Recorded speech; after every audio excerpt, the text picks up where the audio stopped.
6 centuries ago, European civilization stood at the threshold of a new era. Yet at this time, most people still knew very little of the world beyond their own small communities, no matter whether they lived in Europe, in Asia, or in Africa. In fact, in the 1400s, most people still thought the world was flat, and understanding of geography was so poor that the best map of the world was over 1,000 years old, having been made not long after the time of Christ.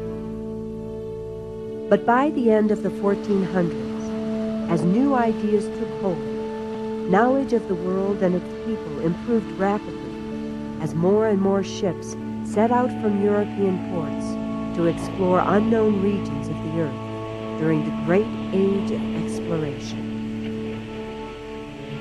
Now let us discover why and how this incredible period of history came to be.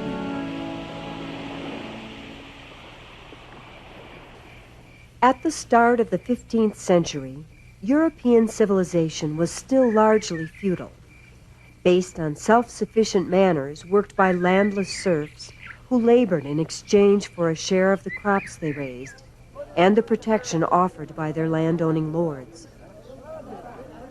During medieval times, people lived mostly in small communities where there were few large cities and very little trade.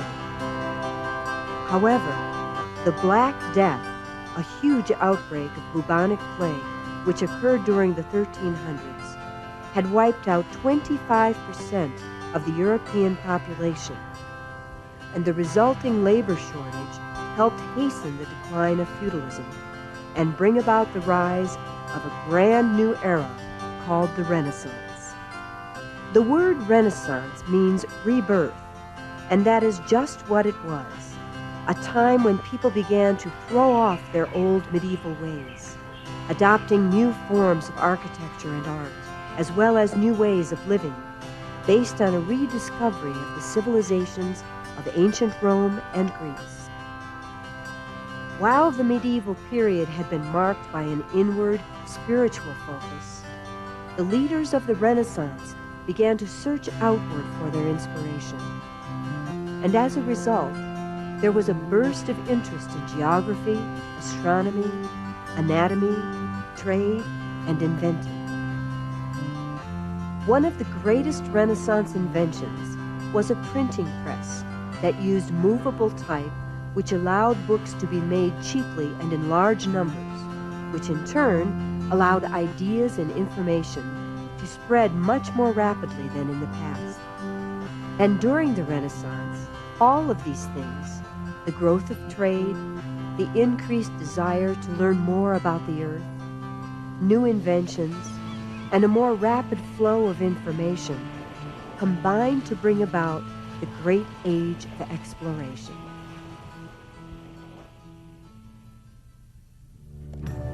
It should come as no surprise that it was the idea of getting richer that originally got the Europeans interested in world exploration.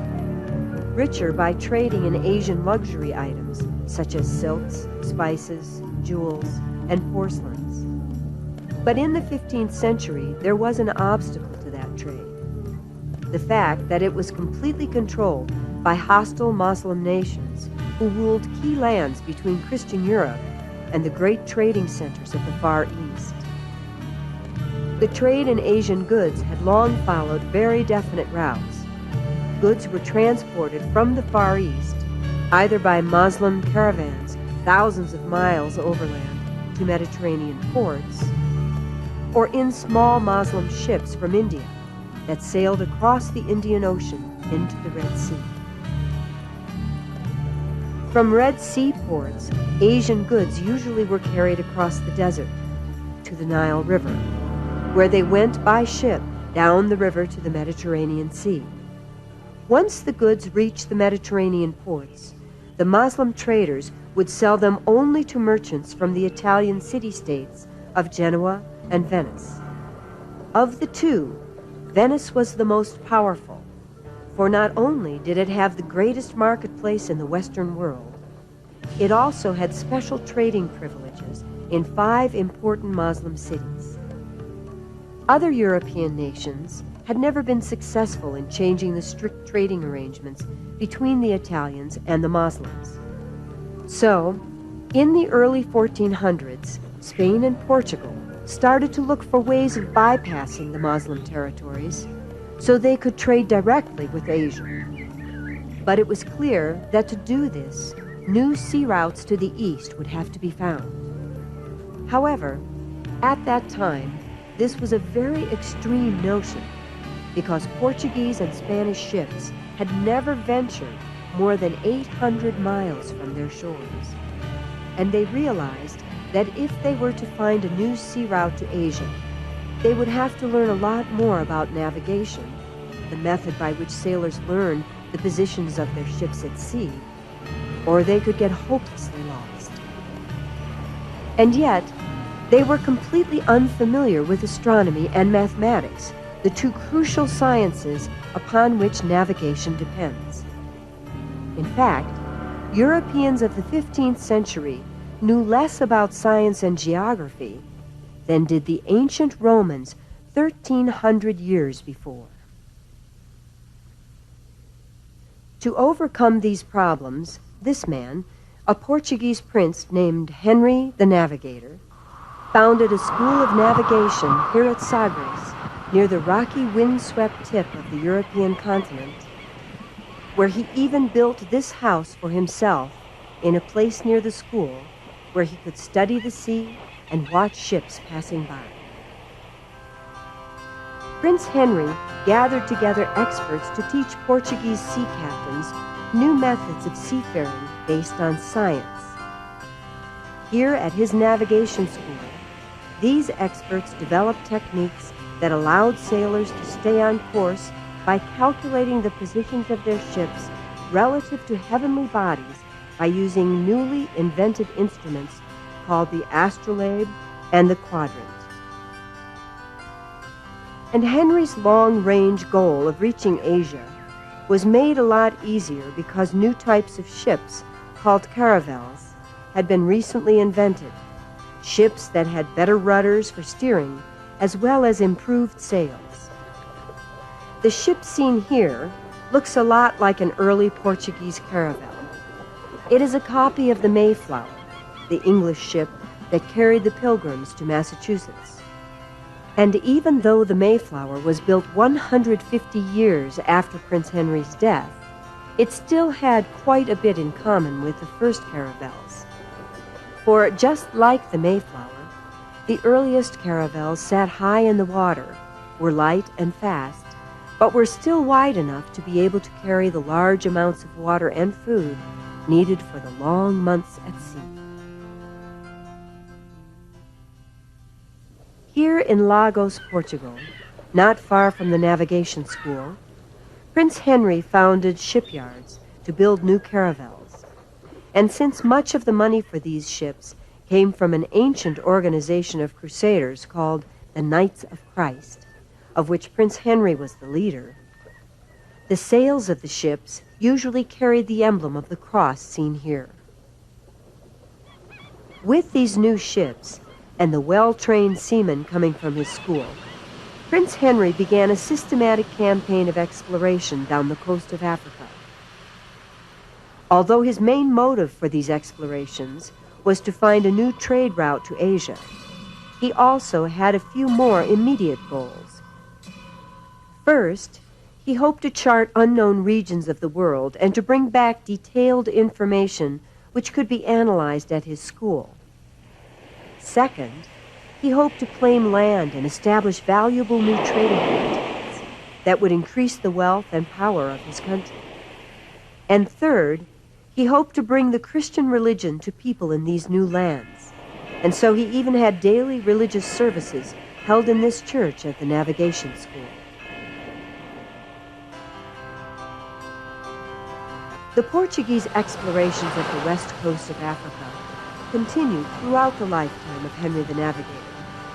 And as they moved down the coast, the explorers put up carved stone markers, like this one, showing that Portugal claimed these lands by right of discovery. But it took until 1487, almost 3 decades after Prince Henry was laid in his tomb, before the first Europeans, sailing under the command of Captain Bartholomew Dias of Portugal, finally reached the tip of Africa. And another decade passed before the newly discovered route around the Cape of Good Hope was used by Vasco da Gama to reach India, where he established Portugal's first great Asian colony. One of the most unfortunate consequences of the early Portuguese explorations was the rebirth of the slave trade, a trade whose headquarters were located not far from the navigation school. And over the next few centuries, the business of buying and selling human beings became one of the main sources of Portugal's wealth.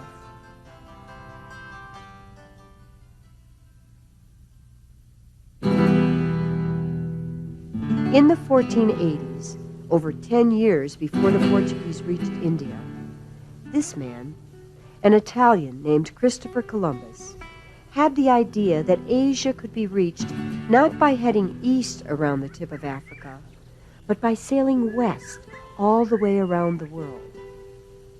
In an era when most people thought the earth was flat, this seemed like a ridiculous idea. But Columbus, an educated and experienced seaman, had used the best available information to calculate that only 4,000 miles of ocean lay between Asia and the west coast of Africa. And it was while living at this monastery in Spain that Columbus was able to convince the Spanish rulers, King Ferdinand and Queen Isabella, to support his bold scheme. But their decision to provide support was made in part because the rulers were feeling extremely good, and quite a bit richer, because they had just captured the Moorish kingdom of Granada and its great fortress called the Alhambra, seen here, which was the last Muslim stronghold on Spanish soil.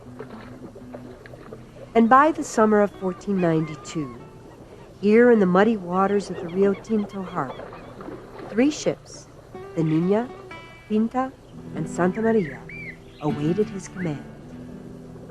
And at dawn on the 3rd of August, Columbus's ship sailed out of this harbor on what was to become the most famous voyage in history.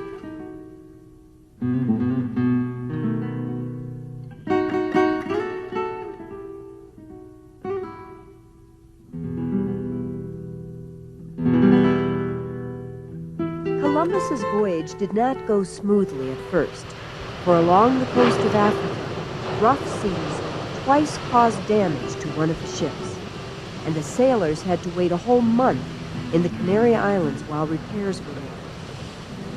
But on September 6th, Columbus's ships finally sailed west into the unknown waters of the Atlantic Ocean. The ships sailed on for over a month, but as time went by, the crew, having seen nothing but water for so long, began to doubt they would ever see land again. Some feared sea monsters would get them, while others worried that if the world was flat, they might sail off its edge. And after 34 days at sea, they begged Columbus to turn back, but he refused. The difficult decision to keep going had enormous historical consequences. For just 2 days later, on October 12th, land was sighted, and Columbus was overjoyed, for he believed he had actually reached Asia.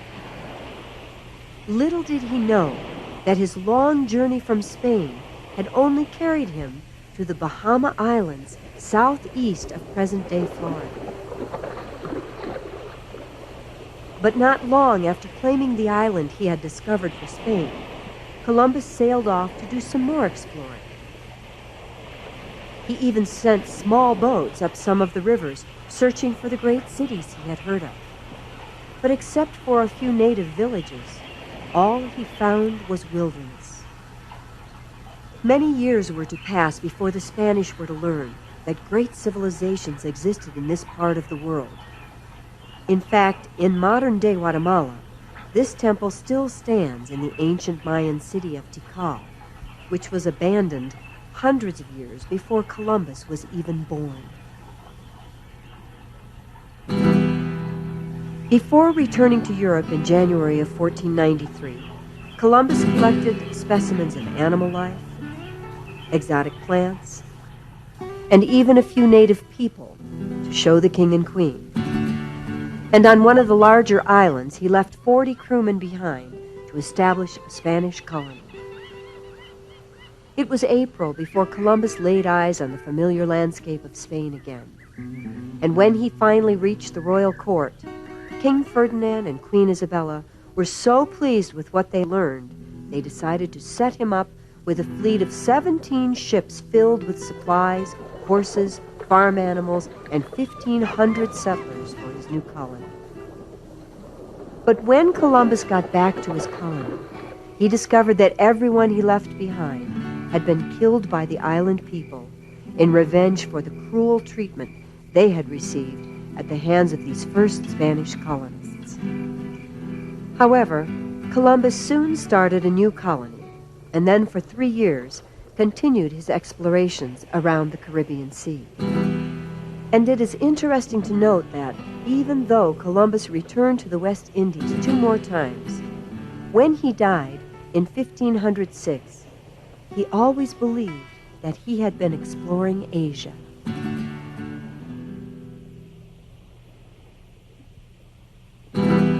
Like Columbus, nearly all the rest of the early European navigators who crossed the Atlantic thought they were exploring the coastline of Asia. An exception was this man, Amerigo Vespucci, a merchant born here in the great Italian city of Florence, who, beginning in 1499, carried out explorations along the coast to the south of the Caribbean Sea. As a result, he came to believe that the shoreline he was seeing did not belong to Asia, but was part of a previously unknown continent, which he called the New World. And when he got back to Europe, Vespucci took advantage of the new printing presses to publish his ideas. And it was thanks to this invention that his ideas spread rapidly across Europe.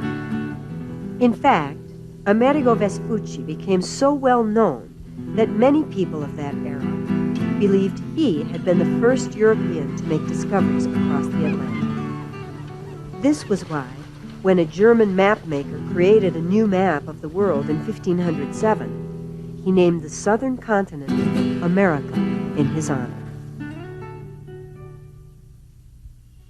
As it turns out, the first Europeans to reach the New World were the Vikings who, around the year 1000, explored and even temporarily settled along what is today the east coast of Canada.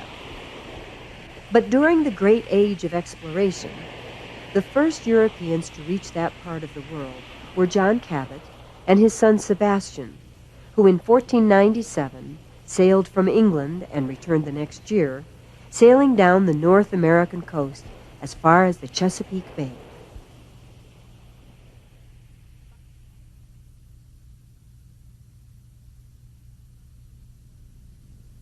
By 1519, there were still some people who thought Asia could be reached more quickly by sailing west from Europe. And to them, the continents of the New World were often viewed as little more than obstacles in their path. One such man was Ferdinand Magellan, who on September 20th, 1519, sailed out of the Spanish harbor of Sanlúcar de Barrameda, seen here, with a fleet of 5 ships and 241 men. And a year later, after many struggles, Magellan discovered a passage around the tip of South America, today called the Straits of Magellan. The voyage through this passage was extremely difficult and took 5 weeks, but finally they reached the calmer waters of a vast ocean that Magellan named the Pacific, which means peaceful. Then, for over 3 months, they saw nothing but the endless sea. The men on the ships grew weak because all they had to eat were leather hides, wormy biscuits, and whatever rats they could catch. So with each day, their fear and misery increased. But after sailing thousands of miles west from Cape Horn, Magellan's ships reached an island where they could take on fresh water and food. This amazing first voyage around the world continued for another year, but finally ended in 1522 when a single ship returned to the harbor at San Lucar after an absence of nearly 3 years. But that ship carried only 17 men, because the other 224 original crew members, as well as Magellan himself, had died along the way. But the sailors who survived made history, for they had shown that Asia could be reached by sailing west from Europe. But much more importantly, their voyage proved conclusively that the world is round. In 1519, the same year that Magellan left for Asia, this man, Hernando Cortés, sailed from Spain with a fleet of 11 ships and 600 men, hoping to conquer Mexico. At that time, most of Mexico was ruled by Montezuma II, the emperor of the Aztec tribe, whose magnificent capital of Tenochtitlan was built where modern-day Mexico City now stands. This part of Mexico was the center of Mexican civilization. In fact, hundreds of years before the Aztecs, an ancient tribe called the Teotihuacans built the enormous temple seen here. When Cortés arrived in Mexico, the Aztecs, who were probably the most advanced civilization in the New World, at first welcomed him, thinking he was a messenger from one of their gods. But Cortés wanted conquest, and there was little the Aztecs could do to stop him. For the Spaniards possessed deadly cannons and guns, and the Aztecs did not. They also possessed metal armor to protect themselves from spears and arrows, and the Aztecs did not. And the Spaniards had horses to carry men and supplies, and the Aztecs did not. So with advantages like these, and with the help of other tribes who hated the Aztecs, it took only a few years for Cortés to bring Spanish rule to Mexico. And just 10 years later, in 1531, a similar scene was played out in Peru when the forces of Francisco Pizarro destroyed the magnificent Inca Empire. After Peru and Mexico fell to Spain, men such as Coronado and De Soto set off to explore lands that are today part of the southern United States, lands which they claimed for Spain. And by the mid-16th century, most of the newly discovered parts of the world had been colonized by Spain and Portugal, according to the terms of the Treaty of Tordesillas. Under this treaty, worked out in 1494, the Pope awarded all the newly discovered lands to the west of a certain line to Spain, while all those to the east went to Portugal. But these arbitrary restrictions did not sit well with other European nations, and starting in the late 16th century, they began to found their own colonies. And as these global empires expanded, world exploration grew at a rapid pace. Most European nations grew richer because of the things their colonies produced, such as gold, silver, furs, sugar, or cotton. But things changed even more in the places where the colonies were established. For as European customs were introduced, native customs and languages began to disappear. Here in Mexico, for example, temples where tens of thousands of human sacrifices had been performed each year were torn down and replaced by churches. Missionaries arrived in large numbers, and native people became Christians. European tools and inventions were brought to the colonies. And as more and more settlers arrived from Europe, the native people were sometimes enslaved. But the greatest change was the destruction of up to 80% of the Native American population from diseases accidentally carried to the New World by the Europeans. The great age of exploration that began so quietly in Portugal during the early 1400s brought many changes. Colonization caused a huge population shift from one side of the Atlantic Ocean to the other. And while the Europeans came willingly and quite often got richer, the Africans were forced to come and usually lived as slaves in extreme poverty. But in spite of its tragedies, the great age of exploration succeeded in increasing our knowledge of geography. And communication developed between peoples of the world that previously had not even known of one another's existence. And as more and more ships crossed the great oceans, the different races, cultures, and religions of the world eventually began to share ideas and learn from one another. And in this way, the foundation was laid down for the modern, interdependent world in which we live today.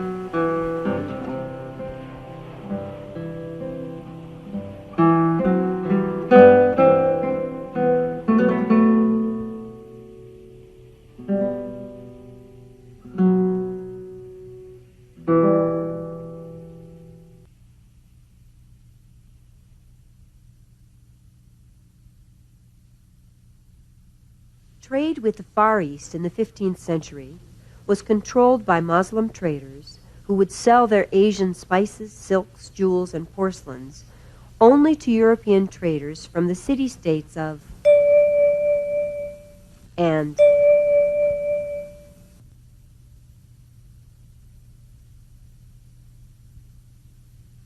the Great Age of Exploration began at a time when Europe was leaving the medieval era and entering the historical period of cultural rebirth called the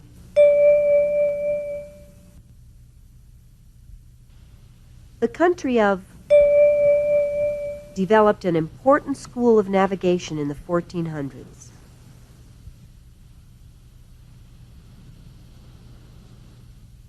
The explorer named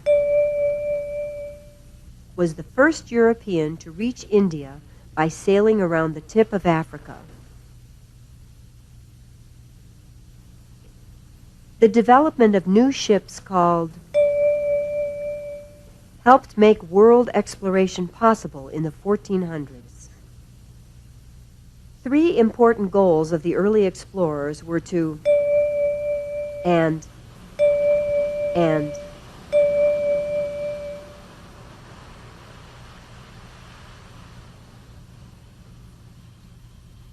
Columbus believed that the lands of lay only about 4,000 miles to the west of the western coast of Africa. The first Spanish colony in the New World was established by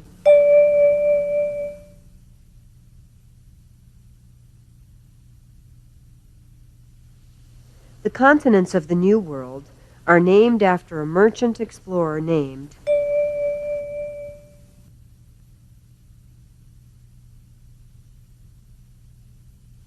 in the 16th century, a man named led the Spanish conquest of the Aztecs, while a man named led the Spanish conquest of the Incas.